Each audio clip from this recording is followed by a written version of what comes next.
बिस्मिल्लाहिर्रहमानिर्रहीम। सबसे पहले मैं अपने समूह देशवासियों को टीचर डे की मुबारकबाद पेश करती हूँ। जैसा कि हम सभी जानते हैं कि 5 सितंबर को टीचर डे मनाया जाता है, तो सबसे पहले तो मैं आपको बताना चाहूँगी कि इसकी शुरुआत कब और कैसे हुई।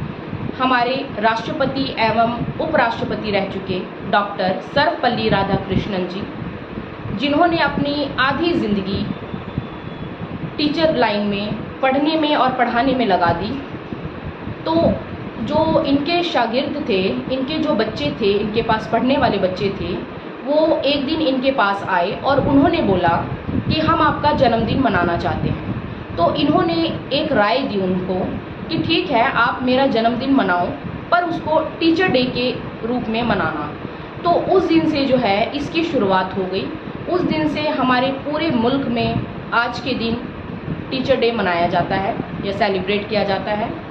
तो इनके जो डॉक्टर राधाकृष्णन सर्वपल्ली जी जो थे, इन्होंने अपनी आधी ज़िंदगी 40-50 वर्ष इसी में लगा दिए और इन्होंने बहुत सारे बच्चों को पढ़ाया लिखाया, उनको एक अच्छी काबिल बनाया, उनको एक बुलंदियों तक छूने के तक भी इन्होंने बना दिया। तो देखिए, अगर हम टीचर और बच्चे की बात करें, स्टूडेंट की बात करें, या उस्ताद और शागिर्द की बात करें, अध्यापक या शिष्य की बात करें, इनका रिश्ता बहुत ही ख़ास, अहम और बहुत ही पवित्र रिश्ता है ये। देखिए, सबसे पहले बच्चा जन्म लेता है तो सबसे पहली जो उसकी परीक्षा है या उसका स्कूल है या उसकी कक्षा है, वो होता है उसका घर। सबसे पहले एक माँ अपने बच्चे को बोलना, चलना फिरना सिखाती है। उसके बाद इसकी जो अहम कड़ी जो शुरुआत उसकी होती है, वो होती है एक टीचर के द्वारा। टीचर अपने बच्चों को बहुत अच्छे तरीके से पढ़ाते हैं, समझाते हैं, लिखाते हैं और उनको इस काबिल बनाते हैं कि वो ज़िंदगी की, दुनिया की हर जंग को फतेह कर सकें।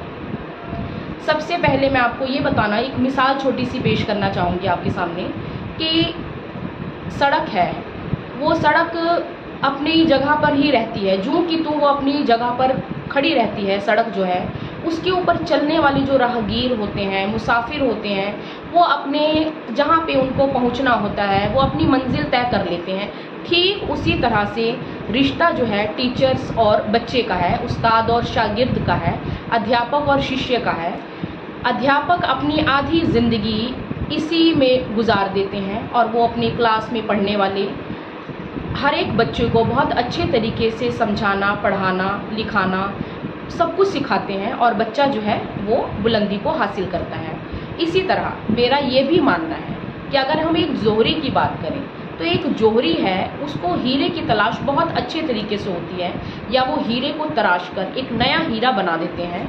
उसी तरह से हमारे टीचर्स हैं, हमारे अध्यापक हैं, जो कि क्लास में आने वाले हर नस्ल के बच्चे को, क्लास में आने वाले हर बच्चे एक जैसे तो नहीं होते, रंग रूप में फ़र्क होता है, उनके कास्ट अलग होती है, धर्म अलग होते हैं उनके, और वो हर एक बच्चे को बहुत अच्छे तरीके से पढ़ाते हैं और एक उनको सुंदर बगीचे की तरह अलग अलग, जैसे बगीचे में अलग अलग फूल होते हैं, उनको एक जैसा माली जैसे बनाते हैं उनको और उनकी देख रेख करते हैं। ठीक उसी प्रकार से भी हमारे टीचर्स भी कार्य करते हैं और बच्चों को, अलग अलग समूह के, जातियों के बच्चों को एक जैसा बनाकर तैयार करते हैं और एक खूबसूरत सा गुलदस्ता तैयार हो जाता है। और मेरा ये भी मानना है कि जैसे हालिया दिनों में हमें बहुत सारी ऐसी घटनाएं सुनने को या देखने को मिली हैं जो कि हमारे पूरे समाज को, हमारे मुल्क को शर्मसार कर देती है। तो इस तरह नहीं होना चाहिए। शागिर्द और उस्ताद के रिश्ते को, अध्यापक या शिष्य के रिश्ते को, टीचर या बच्चे के रिश्ते को सेफ रखना चाहिए और जैसे पहले महफूज था, ये रिश्ता पवित्र था, ठीक उसी प्रकार रखें ताकि हमारा समाज, हमारा मुल्क तरक्की की ओर बढ़ सके और इसमें अमन शांति बनी रहे। जय हिंद।